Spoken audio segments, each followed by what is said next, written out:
तुम्ही उन्हात पावसात कशाचा विचार नाही करत. मायबाप समाजांनो, तुमच्यासाठी पोरग सुद्धा विचार नाही करत कशाचा, मरायचा सुद्धा विचार नाही करत, मरायचा सुद्धा विचार करून पुढच्या लढाई जिंकायच्या. मला फोन आलेले, ऊन पडलंय, म्हणलं मी तुला फोनवाल्याला सांगितलं, खात्रीने सांगतो वा, एक बी मरायच्या असा लावला माघारी जाऊ शकत नाही. आणि आबा मी तुम्हाला मायबाप म्हणल्यावर तुम्हाला खरं बोलतो, या चाभरे आहे तू शिकायला चाभरे ये ना. मला रोज फोन करून सांगितलं बाजार आहे आमच्या सणाचा पोरून या. मग मी काय करू, मी सकाळीच रेडी होतो. मला माहित होतं बीडचा काका कसा आहे. त्यांना जर 10चा टाइम दिला ते 9लाच हजर राहते, त्यांना 12 दिला ते 11ला तयार असते. आणि मग आपण संध्याकाळी ब्या तरी हलत नाही. पण म्हणलं आता थोडं बैठका दिली नाही, आपण वेळेवर जाऊ. हे म्हणलं आम्ही बाजार आहे थोडं उशिरा. म्हणलं बरं उशिरा, आता माझ्याकडे काय चूक आहे. मग समाज गर्व वाटावं असं काम करतात. मी तुम्हाला सांगतो, हे बीडचं बघून रातभर सरकारला देण्याला लागल्या म्हणून समजायचं. बेजार नुसते बेजार होणार. अन्न संध्याकाळी घ्यायचं, मुंबईत गेल्यावर बेजार होईल. त्याला काय जावं, चलो मुंबई 29 ऑगस्टला फाईटच आहे आता जमून. भेडीत येत भेडीत येत. मला म्हणते तुला हानीन. म्हणलं मला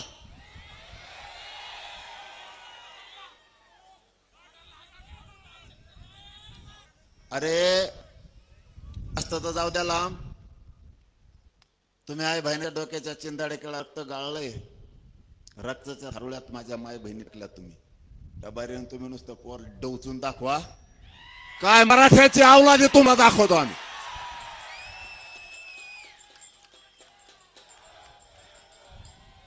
आपल्याला शांततेत जायचंय, शांततेत करायचंय. पण इथं आल्यावर गोष्ट कळाली मला, डीजेवर नुसता पखर वाजत होता, गाणं एक वाजना. मला आणि माझ्या समाजाला काय अडचण नाही डीजे नाही वाजून दिला तरी. पण कोण वाजपेयी साहेब आहे ना, त्यांना सांगतो, सत्ता बदलत असती, येत असती, जात असती, ध्यानात ठेवा. आणि मी त्या खुनची अवलादीचा आहे. महा जर एखाद डोक्यात बसला त्याचा बाजार उठितो मी. दम फमकी नाही देत, समजून सांगतोय. नसता आता आमचा बन डीजे बीड जिल्ह्यात नुसता डीजे वाजू द्या, दुसऱ्या कोणाचा मग सांगतो तुम्हाला. डीजे मध्ये दहशतवादीच्या बंदूक आहेत काय? अरे आपले लेकर येत, आरडत येत, ओरडत येत, थोडासा आनंद व्यक्त करते, डीजे वाजू ना. नाही वाजायचा काय केला, पण ते नाही काय पखा चालू त्याचा ढांबाडंग ढांबाडंग ढांबाडंग झालं. आणि डीजेवर थोडं बोट चालतंय आमचं. बंद तर बंद. पुढचा काळ ध्यानात ठेवा, जशाला तसा नेम लावा लागेल. आता डीजे कुठं कुठं वाजतो ना, बायडेंट होत असतो. आणि त्याच्याही पुढचं सांगतो, विनाकारण कशाला लोक डोचिता. चाललंय ना शांतते आमचं.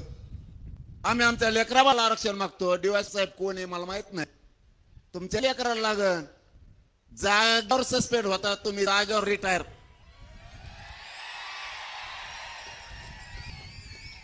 रिटायर म्हणायचंय मला, सस्पेंड आलं रिटायर नाही का. जिथं लागला तिथंच मारपण होत, तर तिथंच राहू, बढतीच मिळत नाही. आणि तुला बढती मिळावं म्हणून पठ्ठ्या लढतो यो. आणि समजा दुसऱ्याचा असला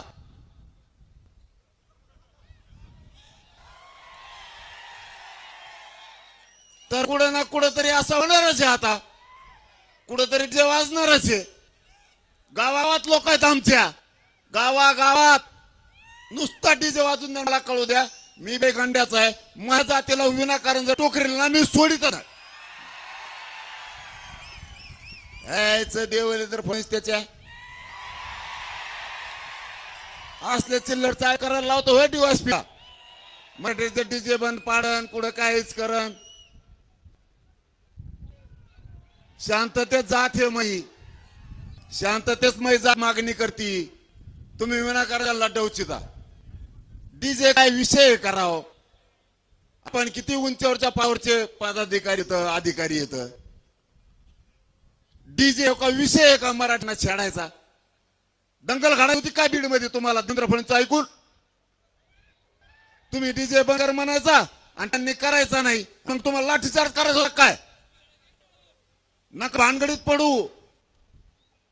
पोलीस जरी असला तरी तुम्ही आमच्याच लेकर, आम्ही तुमचे, त्या भानगड नका पडू. त्या देवेंद्र फडणवीस ऐकून. कारण सत्ता बदलणार आहे कधी ना कधी तरी. त्यावेळेस आम्ही नाव देणार ठेवू.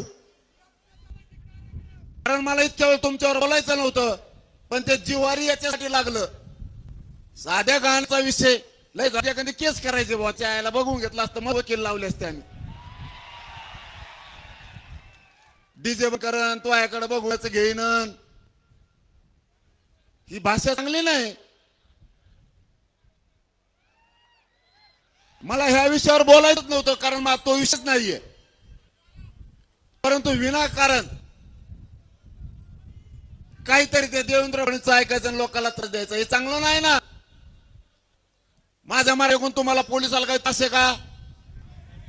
एकाही पोराला सांगा तुम्ही यांच्यापासून त्रास आहे, मग विनाकारण काही देवेंद्र फडणवीस ऐकायची गरजच नाही. आज तुम्ही त्याच्यावर बोलता ना, आम्हाला आम्ही भोगू. हा आम्ही भोगू. पण कधी ना कधी जर सत्ता पलट झाला, जाऊन जाऊन महाराष्ट्राच्या बाहेर जाशील, मी नाही सोडणार. मग हे चांगलं नाही. देवेंद्र फडणवीस साहेब, त्या बिचाऱ्या डीवायएसपीच्या हाताने का करू नको बाबा. तुला काय करायचं ते मी मुंबईत यायलो ना.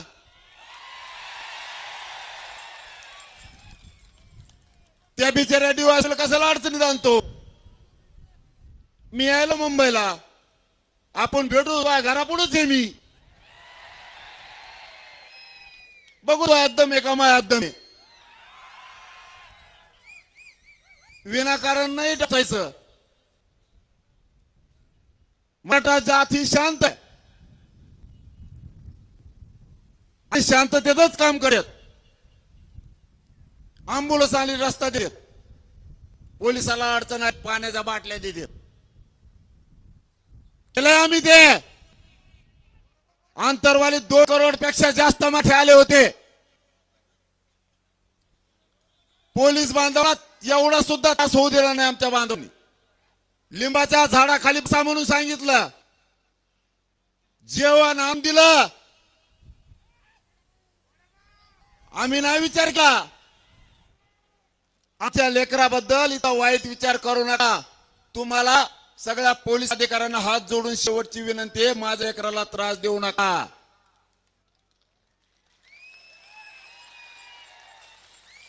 आम्हाला माहिती आहे तुम्हाला देवेंद्र फडणवीसांचे आदेश. त्याला मी आहे ना. आरक्षण नाही दिलं ना, जाऊन दे आता मुंबईत गेलं सांगतो. इथून कशाला आधी पळत होती. पळापळी सुरू झाली, तुम्हाला माहित नाही. दिसतंय फक्त. मराठ्यांची दखल घेतली नाही, लक्ष दिलं नाही. पण आतून अशी फाटली. त्यात काल एक मित्र आलता माझ्या, त्यांनी सांगितलं मला, देवसमून मीडियात नाव.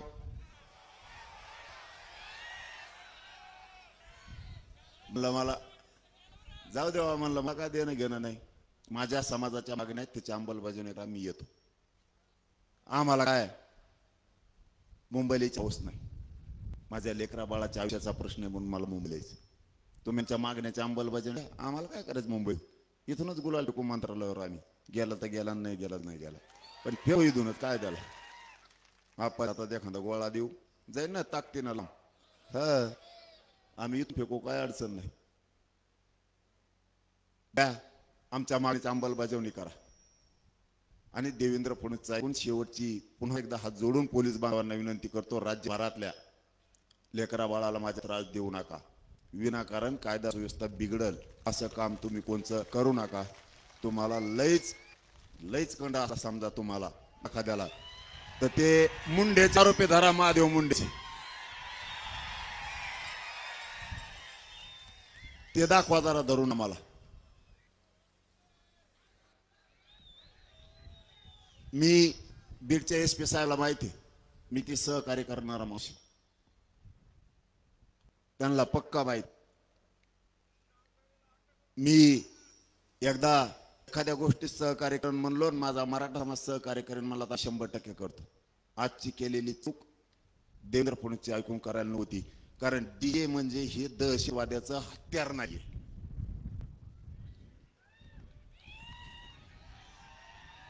ठीक आहे, डीजेचं मी आता ते बघतो, मी फडणवीस साहेब दोघ जण बघतो ते विषय काय ते आता कटला. मराठ्यांना एक सांगायला आलोय, हे प्रत्येक घराघरातल्या राज्याच्या मराठ्यांनी आता लक्षात ठेवा, 29 ऑगस्टला आपल्याला मुंबईला जायचंय. 27 ऑगस्टला सकाळी 10 वाजता आंतरवालीतून निघतोय. मुंबईला सगळ्यांनी शांततेत जायचंय. आरक्षण घेऊन येताना शांततेत आपण आपल्या घरी यायचं.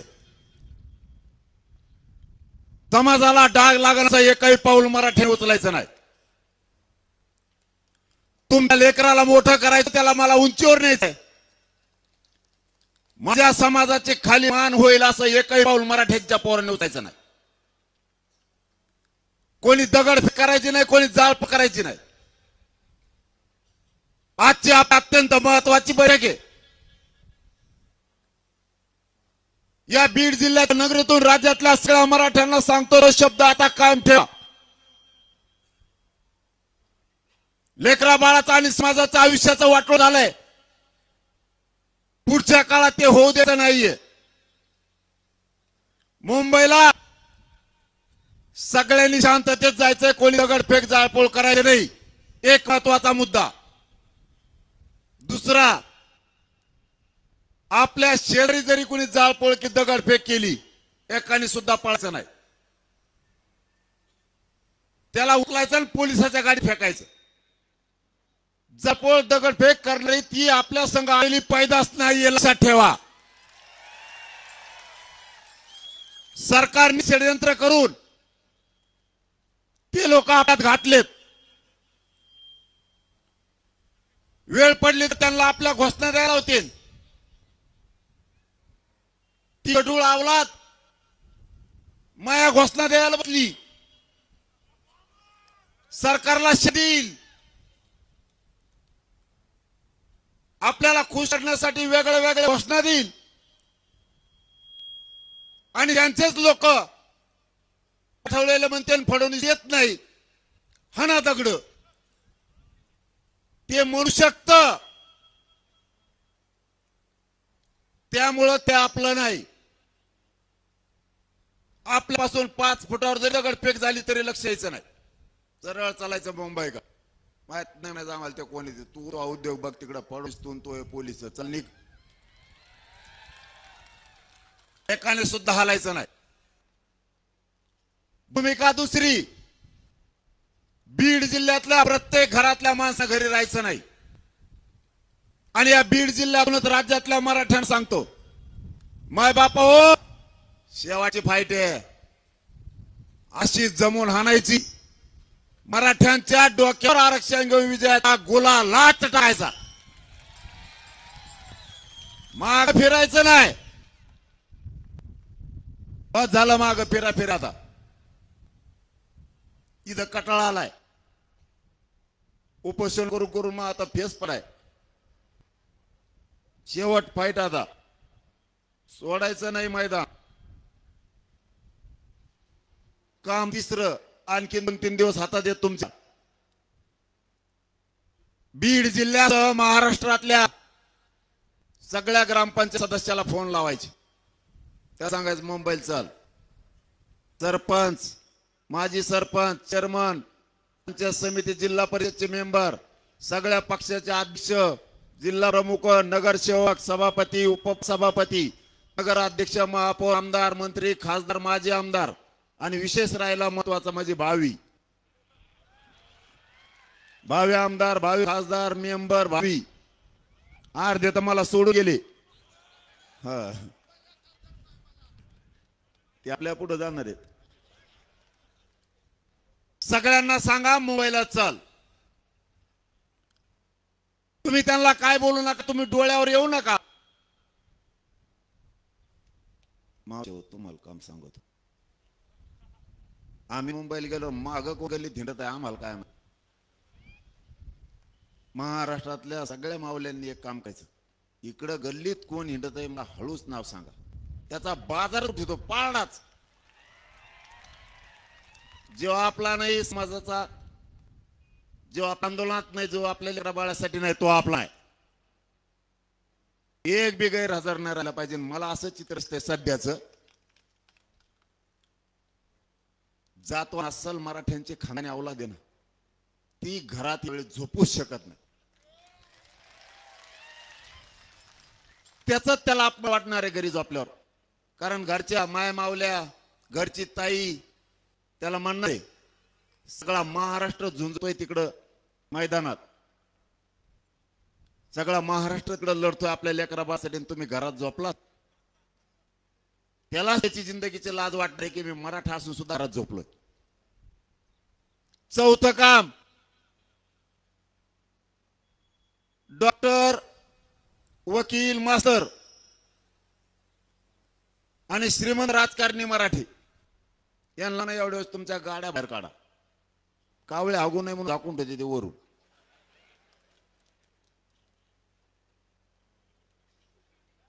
जेवढा कर्मचारी वर्ग आहे सगळ्यांनी एवढ्या वेळेस गाड्या बाहेर काढा आणि मुंबईला चला लेकराचे लय हालचाल आहेत बरं शिक्षण एवढं महाग झालंय लेकराळाचं जीणं मुश्किल झालं आपल्या पुरी बाळी लेकरं बाळ डॉक्टर होतील वकील होतील इंजिनियर होतील MBBS होतील MD होतील PSI होतील तहसीलदार होतील कलेक्टर होईल आपल्या घरात लाल दिवा येईल तर लेक बाळ अशा सुखी समाधानी होते मराठी विसरू नका हमेशाच नुसतं त्याच्या मागं पळू नका आओ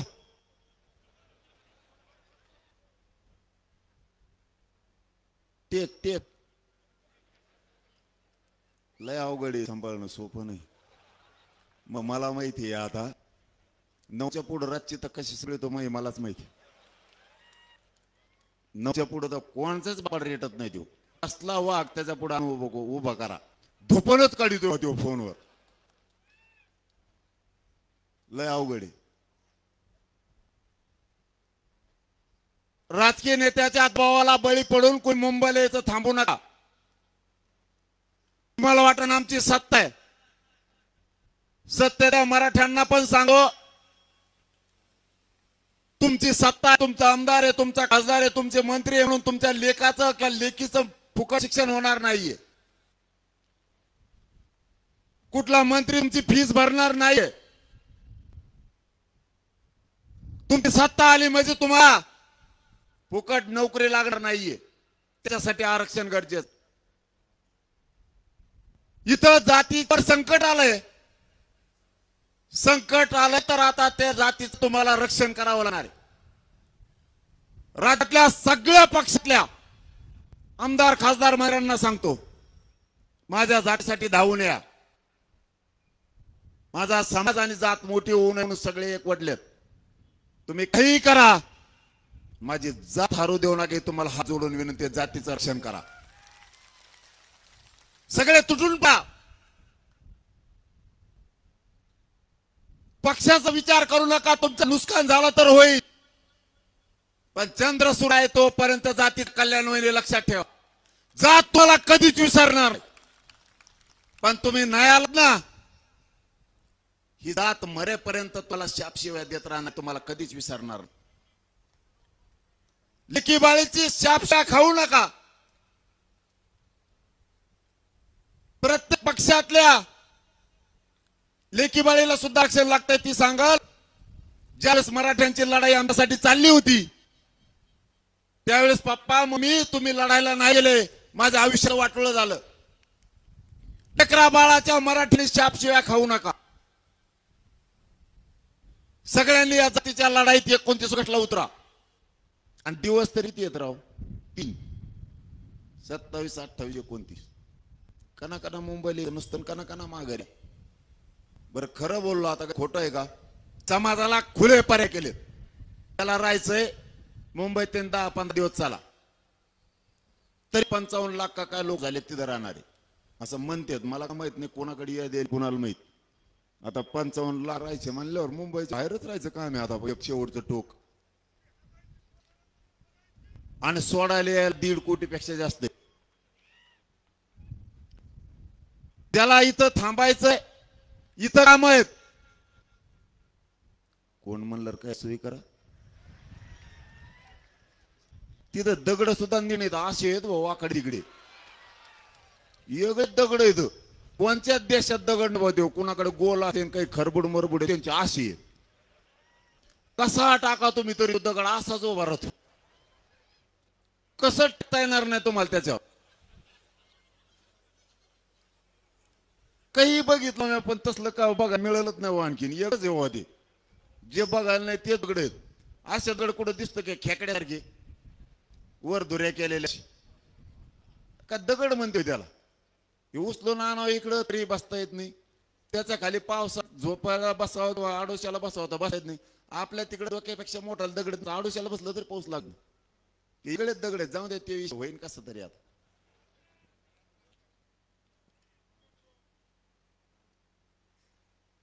प्रत्येक घरातल्या मराठ्यांनी आता विचार करायची गरज आहे. तुम्ही मला इमानदार लागलात, मी तुम्हाला इमानदार लागलो.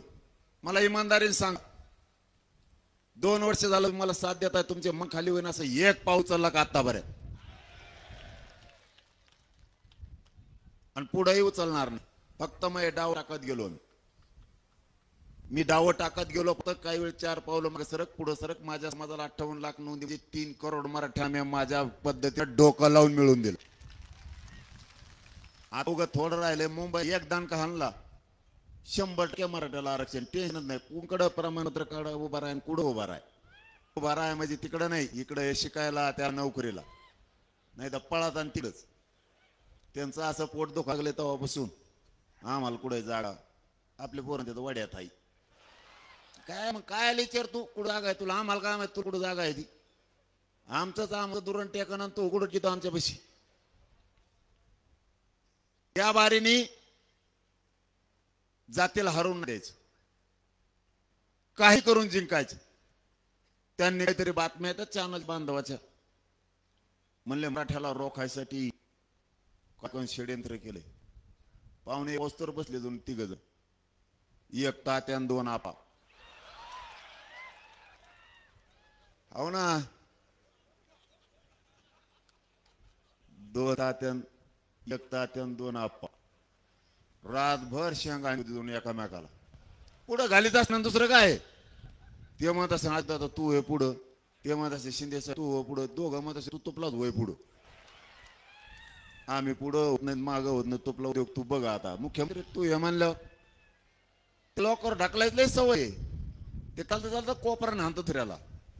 सगळ्या मराठ्याच्या नेत्याचं वाटोळ करून टाकलं त्यांनी. तरी हे म्हणतात आमचा साहेब लय चांगला आहे. हाय तर हिंड त्याला घेऊन येडे गाच पाणी. अरे नाही तर काय खरं बोलल्यावर राग येतो. आणि अंधारात म्हणते तुम्ही ते खरं बरं का काल 3 आमदार आलते माझ्याकडे. मग आलते का नव्हे रे? काल 3 आलते. मग म्हणले तुम्ही बोलता ते खरं आहे बरं का? म्हणलं मग मना जाणड्यात. ते म्हणले नको बिलगू तिथं लय खुशी येते. म्हणजे मी बोलला पटत आहे मी त्यांना. ते म्हणले लय अवघड आहे म्हणे. ते म्हणले तुम्ही बोलत ना हे तंतोतंत पटतंय आम्हाला. सगळ्याला एक एक जोड केलाय मी. आणि जेवढे मंत्री येत सगळ्याला ओएडी दिले म्हणे एक एक. आणि ओएडी जाऊन एक म्हणते मला माळीला सुद्धा लागत नाही. माळ म्हणजे एवढा घालतोय तो टप्पो. ते मला माळ सुद्धा लागत नाही एवढूले ओएडी दिलेत म्हणले ना. अशी हुशार आहे ते चाभरे. आम्ही काही करायला गेलं लगेच सांगत आहे. किती बेजबाबदार माणूस असावं. आपलं त्यांच्याशी देणं घेणं नाही, पण खरी परिस्थिती अशी आहे. जर आपलं मोठं घर सोडून शिंदे साहेब जर तुमच्याकडे आले, त्याचा विश्वास ठेवून सांभाळला पाहिजे. मोठं घर सोडून अजित पवार जर तुमच्याकडे आले तर सांभाळला पाहिजे. सगळ्याचे मग भुंगे लावून ठेवले. बारीक बारीक पक्षाचा तर कार्यक्रमात लावलाय. कुणाचेच नाही राहिले. कुणाला म्हणतात आम्ही तुम्ही दी बारकाले पक्षावली. कुणाच्या रॅली झिंडत येत माग माग माग. अशी फजिती केली. जाती जातीत माणसं ठुले देवेंद्र फडणवीसनी. जात जातीत मराठी ओबीसीवर घालीन, ओबीसी मराठीवर घाली. भांडणं झाले का आपल्या ओबीसीचे? त्याला म्हणा तो किती कंजिरी होतो. मी भांडणच होऊन देत नाही मराठीचे ओबीसीचे. तुला काय करायचं तर कर. सगळ्या काय टाकून बघत आहे. 10-12 जण जाऊन हिंडत, पण काहीच उपयोग होत नाही. थांब ना लयच पोट्टे मोकारी 17 ताळीत बिल्डिंगवरच जाऊन बसले होत्या मुंबईत. ते मुख्यमंत्री मला म्हणे हे कुठून गेले. म्हणलं आता मला काय माहिती, तुम्ही तुमचं जाऊन बघा कुठून गेले. काही हाटला पुढं भात शिज बसली. हे आपल्या इकडे 5 रुपयाला चहा आहे, 10 रुपयाला. त्याला काय माहिती चहाची किंमत किती आहे. टप्पू वाढत गेलंय रेटून चहा पेलं. आणि चहा पेल्यावर त्याला 250-300 रुपये मागितले. ते मला 300. 2 महिने चहा पेतो म्हणे मी. का तो बांधवले ग इतके पैसे असते म्हणे आम तिकडं जमत नाही म्हणे. ऐका नाही त्याच्या दारातच भात सुरू केला शिजायली. 3 घंटे भातच शिजाण्याचा. त्याचं हॉटेलच बंद पडलं. यांच्या नादीला सोपं नाही. आपली एक पोराची टी गेली. ती कोणचा झोन होता मंत्र्याचा. त्या झोन मध्ये बसलं. म्हणले पोलीस आले म्हणले हो हे झोन आहे तो कोणचा काय VIP झोन, याच्यात नाही बसता येत. त्याला माहित झालो मंत्र्यात जुने. ते जेच कपडे काढले. पाणी जे फेस करतो अंगाला 4 घंटे फेसच जाय ना त्याचा. पुरी गली जाम केली. मराठी नाद नाही लागायचं फडणवीस साहेब. माझ्या लेकराचा हक्काचा अक्षाने गपचिप द्यायचं, वळवळ नाही करायची. तुम्ही किती भिडीला केशील आणि फिशील कशाला आम्ही भेणार नाही. आरक्षण घेणार आहे हे या बीडच्या नगरीतून जाहीरपणा सांगतो घेणार. म्हणून माझी मराठ्यांना जोडून विनंती. मायबाप हो तुम्ही 2 वर्ष वेळ दिला. एवढ्या वेळ घरातले मराठी स्वतःच्या लेकरासाठी जातीसाठी वेळ द्या. लेकराचा तळतळाट पुन्हा घ्यायचा नाही. इथे अधिकारी बनायलेत लेकर. पोलिसात चालले, तहसील मध्ये चालले, महावितरण मध्ये चालले. महावितरण मध्ये आता 750 गेले आठवड्यात. आता MBBS ला काल 2 पोरी आलत्या. MBBS ला लागला. वा वा वा. गोळ्यानी इंजेक्शन स्वस्त दे जावं आम्हाला थोडं. आमचं काही राहिलंच नाही. काय करतो मग आता गोळ्यात डॉक्टर तू झाल्यावर म्हणलं जरा असते दे जा गोळ्यानी इंजेक्शन. मला वाटतं नांदेडला एक कलेक्टर पण झालेत. तुम्ही 2-3 वर्ष थांबावं आणखी. कोणच्या ऑफिसात जा आपलेच पोट्टे कुठं इथे लागत आहेत. लय पोरं हुशार आहेत. आपल्या आरक्षणामुळे वायाला गेलती आपली जात. लय पोरण पोरी हुशार आपल्या रातभर डोळे फुटेत अभ्यास करतात. आरक्षणाने आपला हात केलता आणि आपल्या जातीला नेमकं तेच कळून दिलं नाही. मग कुठं सुधारणार आहे ते म्हणले राजकारणात मराठाला सुधरू. आपलं जे येड लागलं ते राजकारणाचं आणि तिकडे गेलं बेवडच होऊन बसलं. बिगर पाण्याचेच हानीत होतं का गाणू. आता राजकारण नाही गेलं खड्ड्यात प्यायला पैसे नाही राहिले. म्हणून दरबारीने सांगतो दारू पिऊ नका. व्यसनापासून मराठ्यांनी लांब जायचं. एका दारू प्यायचे नाही. इथं पेतय कोणी इतक्यात विचारल्यावर कसं सांगा तुम्ही. दारू करा मावशे हो. तुम्हाला दुसरं काम मावशे आवाज येतो का? आणखीन दुसरं काम आहे तुमच्या मोगा एक सांगितलं आता ध्यानात पक्कट व्हायचा. तुमच्या लेका बाळासाठी झटतो रात्रंदिवस. जीपणाला लावलाय पुरा. कोणी दारू पेला ना मला हळू सांगा हे पेतेत म्हणून त्याचा असा दुमता काढतो ना अंतरवालीला बोलून घेऊन. माणसाला दारू पिऊ द्यायचं नाही आपल्या. त्यांनी षडयंत्र शाळा सुरू केलंय, मराठ्याला मुंबईत येऊ द्यायचं नाही. अशा मीडियातून बातम्या. मुंबईत जायचं, त्यांनी किती प्रयत्न करू द्या, मुंबईत मराठ्यांनी घुसायचं, गणपती बाप्पा घेऊनच घुसायचं.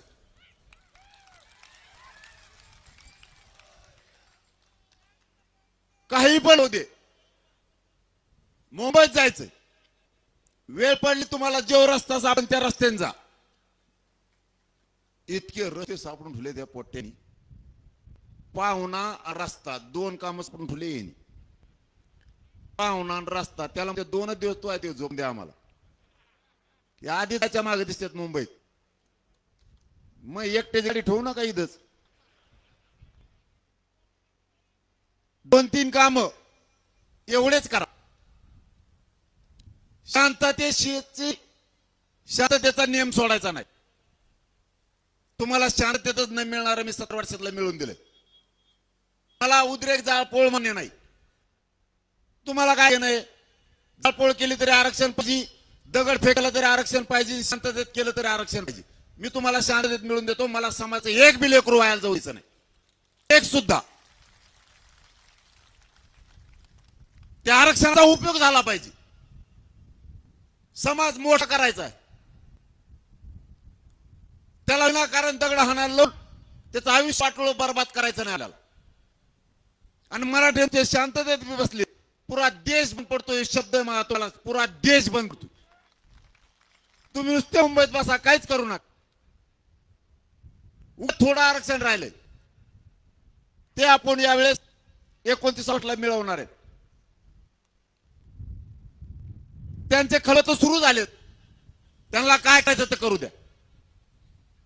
त्यांना काय करायचं ते करू द्या. आपण कोणी भ्यायचं नाही, मुंबईकडे निघायचं. ते प्रयत्न करू लागतात. काय बरं फडणवीस साहेब, बीडच्या नगरीतून माझा मला एक प्रश्न आहे. का चूक केली मराठ्यांनी? तुम्हाला मराठ्याला आरक्षण द्यायचं नाहीये. आमचं हैदराबादचं गॅजेट हे सरकारी नोंदी आहेत. मराठी जागे व्हा. आपल्या सरकारी नोंदी असून दिल्या जात नाही, तेवढा मोठा अन्याय. सातारा संस्थांचं गॅजेटियर पश्चिम महाराष्ट्र सगळा असतोय, जाणून बुजून दिला जात नाही. ब्रिटिश महाजनांनी त्यावेळेस सांगितलं होतं, मराठा आणि कुणबी एक आहे. हे जर JR काढत असला आधार लागतो, त्याशिवाय कायदा पारित होत नाही. 58 लाख नोंदीचा अहवाल आहे, तरी का दिलं जात नाही? याच्याही पुढच्या मराठ्यांना सांगतो. परवा 20-21 तारखेला काय झालं? याच देवेंद्र फडणवीस 29 जाती आरक्षणात घातल्यात ओबीसी. यांना आता दुःख नाही का? नुसते मराठी आरक्षणात यायचे असले ते येवल्याचं पोट दुखत. आता 29 जाती आरक्षणात आल्या. आता काय बोलत नाही? तुझे डोळे उघडतात का मराठ्यांचे? आता परवा 29 जाती आरक्षणात घेतल्यात. 29 याला खुनसीपणा म्हणतात. मराठ्याची मागणी असताना सुद्धा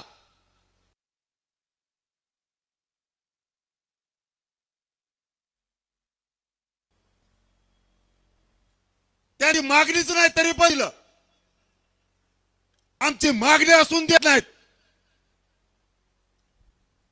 त्याचा अर्थ मराठ्यांचा फडणवीस साहेब तुम्ही अंत बघू नका. माग सिद्ध झालं तरी देत आहे. सगळे सोयऱ्यांची अंमलबजावणी करत नाही. हे जाणून बोलून कशासाठी? आता शांत बसायचं नाही कोणी. आपली जात मागास असून सुद्धा आरक्षणात घेतली जात नाही. यावेळेस जेवढ्या 8-9 मागण्या सगळ्यांची अंमलबजावणी घ्यायची. त्याशिवाय मुंबई सोडायची नाही. ही फायनल निर्णय झाला. सरकारला पण सांगतो, मुंबईत आम्ही येणार आहेत, त्या भानगडीत पडू नका. आता माझ्या एकाही पोराला डोचिलं ना मुंबईत,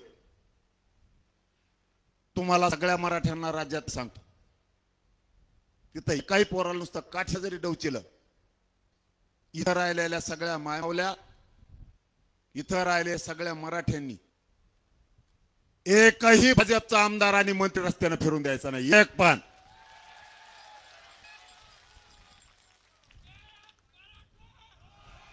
सरकार मधल्या कोणाला सुट्टी द्यायची नाही,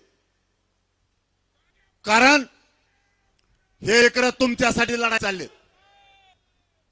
महाराष्ट्रातल्या मराठ्यांनी गोष्ट समजून घ्या, हे पोरं मुंबईला तुमच्या लेकराला मोठं करण्यासाठी गेलेत, आणि तिथं जर आम्हाला कोणी त्रास दिला, या महाराष्ट्रातला पांढरा रस्ता सुद्धा सुरू ठेवायचा नाही. तो पण शांततेत तुम्ही नुसतं त्याचा दार जाऊन बसा. एक माय माऊली नुसती पाय हातात घेतली की ते उमऱ्याच्या बाहेर सुद्धा येत नाही. कसला मंत्री, कसला आमदार, खासदार, मंत्री असो, त्याची टप्परच नाही पुढेची. आणि मराठ्यांच्या पुढेचे मजाले काय कोणाचे, आणि शांत बसलो म्हणून फायदा उचलू नका. नुसता मुंबईत सोपं नाही. तुम्ही शेवटी फडणवीस साहेब, तुम्हाला सांगतो, मराठ्यांना त्रास देऊ नका. एकदा जर मराठ्यांनी 11 वेळा रूप जर धारण केला, कोणाच्याच बापाला मराठा पुन्हा ऐकत नाही. मग तुम्ही शहाणपणाच्या भूमिकेत या, दुसऱ्याचं ऐकून आमच्यावर चाल करू नका. आमच्यावर वार करायचं थांबवा, कारण ही सत्ता मराठ्यांनी दिली तुम्हाला. तुमच्या एका चुकीमुळे नरेंद्र मोदी साहेबाला सुद्धा डाग लागू शकतो तुमच्यामुळे, लक्षात ठेवा. तुमचं करिअर उद्ध्वस्त झालंच म्हणून समजा. तुमच्या जिंदगीतला पश्चातापाचा दिवस तुम्ही उगून देऊ नका. मला या राज्यात शांतता पाहिजे. आणि मुंबईकरांना सांगतो, मुंबईकरांनो, आम्ही 4 महिन्यापासून सरकार सांगतोय, अंमलबजावणी करायची काही चूक नाही. आम्ही तुमचे लेकर, तुम्ही आमचे लेकर आहेत. मुंबई ही न्यायाची भूमी आहे, तिथं आम्ही न्यायासाठी यायलो, कुणाला त्रास द्यायला नाही. हिंदू संस्कृती आम्ही पण जपतोय, वारकरी संप्रदायाची सगळी परंपरा आम्ही पण जपतोय. तुमचा गणपती बाप्पा तोही आमचाच गणपती बाप्पा आहे. उलट तुम्हाला आम्ही मदत करू. 1 लाख भर म्हणलं तर आम्ही तुम्हाला स्वयंसेवक देऊ, 1 लाख भर मराठीच्या पोरं. पण मुंबईत यार थांबणार नाही. तिथले लोक सज्ज झालेत. तिथला दलित, मुस्लिम, तिथले मराठे, तिथले सगळे डबेवाले, माथाडी कामगार, तिथला कोळी बांधव, आदिवासी बांधव, तिथले जैन, मारवाडी, ख्रिश्चन सगळे बांधव सज्ज झालेत. गोरगरीब मराठ्याचे पोरं जर मुंबईत यायला लागेल तर त्यांना भाकर देऊ, तांब्यावर पाणी देऊ. इतका समाज तिथला सज्ज झालाय. फडणवीसला जागाच नाही राहिली. भांडण लावावं कुठं, ओबीसीत लावायला जाईन. ओबीसीच्या लक्षात आलाय आपलाच देवारा केलाय. याचं ऐकून मराठ्याचं आणि ओबीसीचं रक्त कशामुळे सांगायचं. देवेंद्र फडणवीसने किती प्रयत्न केले तर काहीच होत नाही. त्यांनी ओळखलं, फसवलं कसं, आपल्या आधी फसले धनगराला. त्यामुळे धनगराचं मन त्याचं उठलंय. नंतर फसवलंय लाडक्या बहिणीला. तिला पैसेच आहे ना दादा. तुला माहित नाही भाऊ, लाडक्या बहिणीचा दाजी लय डेंजर. त्याने जर रूम न काढलं ना, तुला बांधावर सुद्धा हागायला येऊन द्यायचा नाही. देऊ दाजी लय डेंजर. दाजीचा कचका बघितला नाही की, दाजी 9च्या पुढे कोणाच भेट नाही. लाडक्या बहिणीला पगारच बंद करून टाकला. बर, आमची लागू ती काढी, आमचं बघू काय. तू ओबीसीचं रक्त म्हणतो ना, तुझं रक्त आणि डेने ओबीसीच आहे. लाडकी बहीण ओबीसीची नाही का?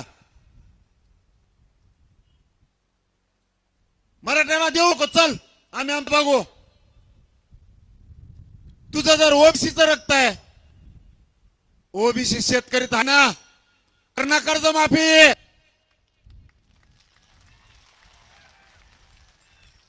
त्याच्यामुळं फडणवीस किती चालबाज माणूस आहे हे ओबीसीच्या पण लक्षात आलंय आणि मराठ्याच्या पण आलंय. ओबीसी बांधवांनी मराठीच्या अंगावर यायचं नाही, मराठ्यांनी सुद्धा ओबीसी अंगावर जायचं नाही. आपण तर जातीवादी नाहीतच रे. त्यांना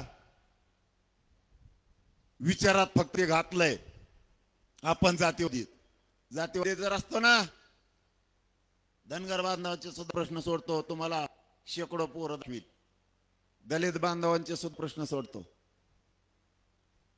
आणि वंजारी बांधव सुद्धा सोडले. महादेव मुंडेचा 2 घरात मंत्री असून सुद्धा न प्रश्न सुटणारा सुद्धा मराठ्यांनी सोडला. पाठ्याने जातीवादी नाहीत आम्ही, आमच्या लेखी प्रमाणात आम्ही बाकीच्या सुद्धा लेखीला धरतो. का संस्कारच तसे मराठ्यांचे आमच्यावरती आहेत. आम्ही नाही जातीवाद करत आणि आयुष्यात करणार बी नाही. पण तुम्हाला नाही सोडणार. नेते फेट्याला सुट नाही आपण, त्यांचे असून आहेत आपल्या.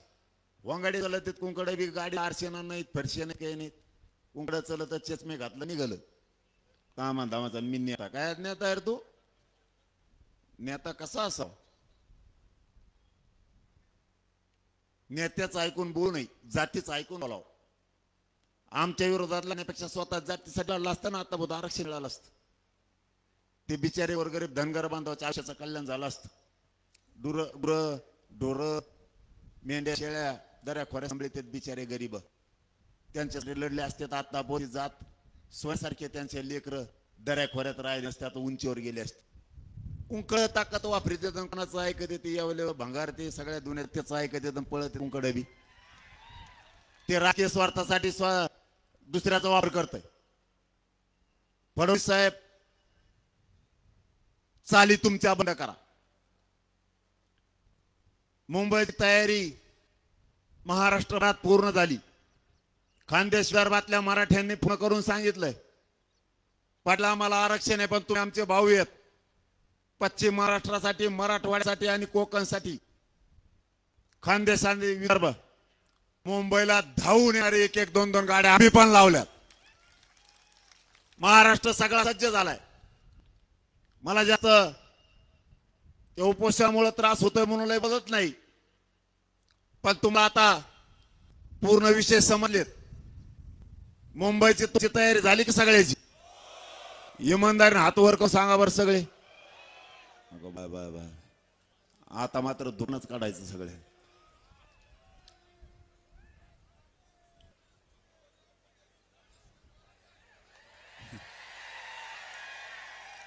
बाबा मुंबईला निघाले.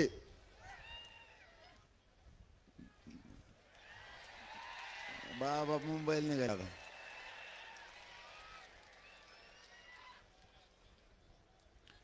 ही लढाई आता तुम्हाला शेवटचे 4-5 विषय सांगतो. ही लढाई अंतिम टोकात आली, अंतिम तयारी. बसा बसा खाली बस. ही लढाई शेवटच्या टप्प्यात आली. मराठ्यांनी शेवटी आता समजून घ्या जाता ही लढाई अंतिम टप्प्यात आहे. समाजाला कधी हारू द्यायचं नसतं. अंतिम टप्प्यात आल्याच्या नंतर लोक मागे सरकत आहेत. लोकांना वाटतं आता विजय मिळण्याचे, आता कशाला जायचं, त्यांनी हरण्याची शक्यता असते. लक्षात ठेवा, समाज हरतो कधी तर आपण गाफील राहिलो. आता घरात झोपायचे दिवस नाही, गाफील राहायचे दिवस नाही. आता सावधपणाने ही लढाई सगळी लढायची, जिंकायची.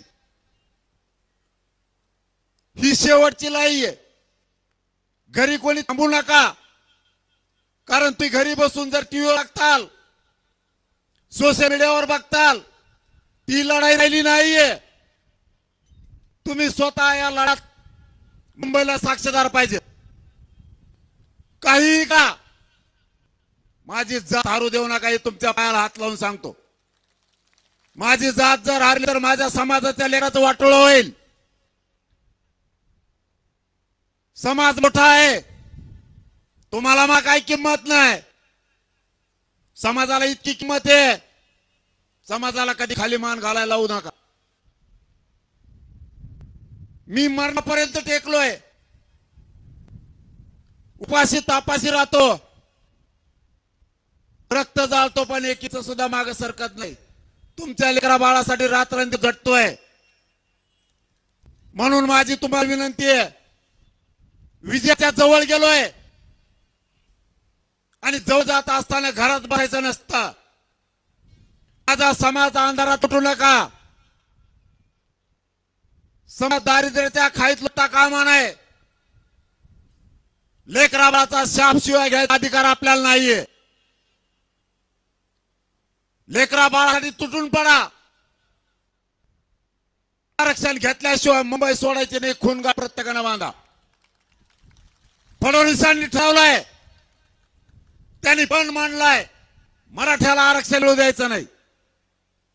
आपण पण मांडलाय, मराठ्याला आरक्षण मिळून देणार. जीव गेला तरी हरकत नाही, पण मागे हरकत नाही. या मनोज जरांगेनं माझा जीव तुमच्या पायावर ठेवलाय. मी जर इतकं तळमळीनं तळतळीनं लढतोय, आजारी असताना सुद्धा रात्रंदिवस बैठका घेतोय. तुम्ही तर चालते बोलेत, तुम्ही धडधाकाट आहेत. तुम्ही माझ्याही पुढे पाहायला पाहिजे. तुमच्यात माझ्यात काही मतभेद असतील, ती वेळ येईल. तुमच्याकडून चूक झाली असेल, माझ्याकडून झाली असेल, ते काढायचे दिवस लक्षात ठेवा. तुम्ही जर ना जाऊन घरात बसताल तर जात हारलेली दिसाल. त्यांचा हसू करू नका. त्यांना हसू होईल. ते म्हणते मराठी एक आले नाही, घरात झोपले. आम्हीच मराठ्याला जिंकलेलं नाही, छात्याबडी ते. कुणाला बोला जागा ठेवू नका. इतक्या ताकदीने मुंबईकडे निघाल, इतक्या गाड्या लावा ना, देव तुम्हाला काय कमी नाही करणार. तुमचं थोडं वाटोळ जाती आयुष्याचं कल्याण होईल. मिळेल तेव्हा आणि काढा. ट्रॅक्टर, जीप, टेम्पो, रिक्षा, ट्रक का असेल ते, आणि ज्याच्याकडे कत नाही त्याने मोटरसायकल का.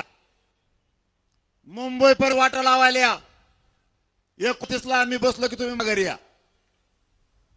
नोकरदार वर्गाला सुद्धा तेच आव्हान आहे. तुम्हाला यायचं नाही, तुमच्या गाड्या पाठवून द्या, पण घरी कोणी थांबू नका. मोटरसायकलवाल्याला विनंती आहे, गाड्या खूप मोटरसायकल येणार आहेत, तुम्ही गाड्या दमाने चालवा. एकाही पोराला नुकसान होता कामा नाही. नसता एकाही पोरांना मोटरसायकल घेऊन मुंबईला यायचं नाही. लेकराला दुखापत होता कामा नाही. तुम्ही मोटरसायकल घेताल आणि एकमेकात रेस खेळतान. आपल्यात आपल्या रेस खेळायचे नाही. जात हाराला पाऊल उचलायचं नाही. महाराष्ट्रातल्या सगळ्या मराठीच्या पोराला सांगतो, गाड्या दम्माने हाणाऱ्यात मोठाल्या सुद्धा ही शेवटची बैठ याच्यासाठी आहे. आपल्याला प्रत्येकाला स्वयंसेवक बनायचंय. कोणा गाडी पंक्चर झाली, कोणाचा दुखायला लागलं, सगळी सेवा आपण करायची. त्याला काय झालं बाजूने जायचं नाही. एकमेकाला जागा मोकळी करून द्यायची. बीड जिल्ह्यासह महाराष्ट्रातल्या सगळ्या ओरडली. तुम्ही अधिकृत जरी स्वयंसेवक नसाल तरी स्वयंसेवकापेक्षा जास्त काम तुम्ही स्वतः करायचं. नांदेड आणि हिंगोलीतून काहीतरी रात्री बातमी आली, 2,05,000 काहीतरी ते मोटरसायकल काढायले. तुम्हाला जर गाड्या दम्माने हाणता येत असल्या तर घ्या. नसता मोटरसायकल जर तुम्ही पळवायला लागले, माझ्या समाजाच्या लेकराला इजा झालेला सहन होणार नाही. तुम्हाला जाहीर सांगतो, नाही येऊ नका. तुमच्या लेकराला आरक्षण मिळून द्याला, त्यांच्या डोक्यावर गुलाल टाकायला मी खंबीर आहे. सरकारच काय, सरकारचा बाप बी आडवा येऊ दे, आरक्षणच घेणार आहे आणि ते पण ओबीसीतूनच घेणार, इकडून तिकडून नाही. आपला ठरलेला विषय आपण बदलत नाहीत. मला फक्त शांतता तुमच्याकडून पाहिजे. आयुष्यपणा लावलंय, आजकाल लोक आयुष्यपणाला नाही लावत. कशातून बी कमाई बघायचं काम करतात. त्या पोरानं तुमच्यासाठी जीव सुद्धा तुमच्या पायावरती ठेवला, खोटं सांगत नाही. मला जर उद्या देवेंद्र फडणवीस म्हणले तुझ्या अंगाचं कातड काढून दे, आरक्षण देतो, एका सगळं अंगाचं कात काढून देईन जातीसाठी, पण माग हटणार आहे. मरायला भेट नाही. मरण तर कसं येतो, अपघात झाला तरी मरावं लागतं, अंगावर वीज पडली तरी मरावं लागतं, साप चावला तर मरावं लागतंय, अटॅक आला तरी मरावं लागतंय. जातीसाठी वीर मरण येणं माझ्यासारखा नशीबवान दुसरा कोणी नसन. मी मरायला नाही भेट फडणवीस, मला भेडायच्या भानगडी नाही पडायचं. माझ्या नादी लागू नको बाबा. जे जे लागले त्याचा बाजारात उठवलाय मी. गोडी गुलाबीत प्रेमानं जेवढा हाताळता येईल प्रश्न तेवढा हाताळा. आम्ही बाकी सगळं बघितलंय. त्यामुळे तुम्ही काय करणार आहेत तुमची तयारी बघून आम्ही बी ठरवू काय करायचं. माझ्या पोराला मुंबईत त्रास होता कामा नाही. पोरानं तुम्ही सुद्धा काळजी घ्या. तिथं फोन लागणार नाही एकमेकाचे. आपल्या टीमा तयार राहू द्या. गोळ्या औषधं सोबत ठेवा. पावसाचं सगळं साहित्य सोबत असू द्या. छत्र्या, रेनकोट, तिथं काही रावठे तुम्हाला घेता आलं तर त्यासोबत ठेवा. झोपायला अडचण पावसात येऊ शकते. मुंबईत पाऊस असण्याची शक्यता आहे. आपल्या बॅटरी की आपल्याला काय काय वस्तू लागतात, पीठ मीठ हे सगळ्या वस्तू घ्या. पाण्याची व्यवस्था करा. आपल्या गावाचे सगळे पाण्याचे टँकर मुंबईकडे घ्या. अँब्युलन्स सोबत येऊ द्या. कोणावर अवलंबून राहायचं नाही. कुणी नाही केलं तर आपण उपाशी मरता काम नाही, हे लक्षात असू द्या. तुम्ही फक्त मुंबईत शांतता ठेवा. वेतन आरक्षण तुम्हाला याची जबाबदारी आपली. फक्त आणखी नाही 2-3 दिवस राहिलेत.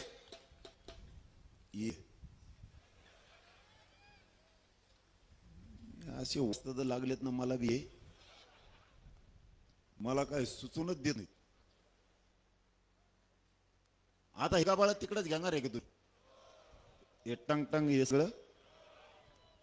मी तिथं आणखी व्यवस्था केल्यात का? तिथं बाबा मोठमोठाले बाबा आणलेत कीर्तनाला. रोज संध्याकाळी कीर्तन. शाहीर आणलेत, नामवंत शाहीर आहेत. दुपारच्याला ती, सकाळच्याला संगीत भजन जबरदस्त गायक आणले. वाजणारे बी डेंजर वादक महाराष्ट्रात नावारूपाला आलेले.